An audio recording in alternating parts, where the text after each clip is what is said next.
ዛሬ የአመቱን የማክሮ አፈጻጸም የምናይበት ቀን ነው። የአመቱን ማክሮ ስንመለከት የማክሮ አባላት ብቻ ሳይሆኑ በቀጥታ በኢኮኖሚክ ሴክተር የሚሳተፉ ተቋማትም ቢሳተፉ መልካም ነው በሚል በርከት ብለን የተገናኘ ነው። አላማው ሁለት ነው። አንደኛው በዚህ አመት ከፍተኛ ኢኮኖሚክ ምርታ አመተናል።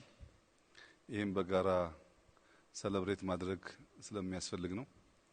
ሁለተኛው ለሚቀጥለው አመት ትንሽ አምቢሽየስ ከዘንድሮም ለጠጥ ያለ እቅድ አቅደናል።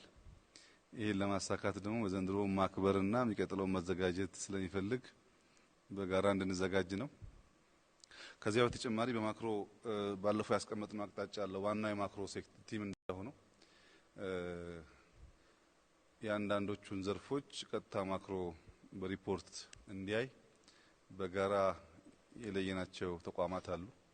እነዚህ ተቋማት አሁንም አልፎ አልፎ ለማክሮ ሪፖርት እያቀረቡ ይሄዳሉ። በስድስት ወይ በአመት አስፈላጊ ሲሆን በጋራ ተገናኝተን አፈጻጸማችን እናያለን። በዚህ ምክንያት ነው ዛሬ በጋራ የተገናኘ ነው።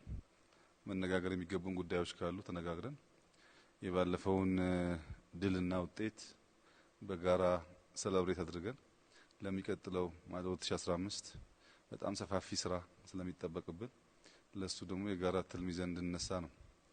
የመድረካችን ዋነኛ ዓላማ ይሄ ነው።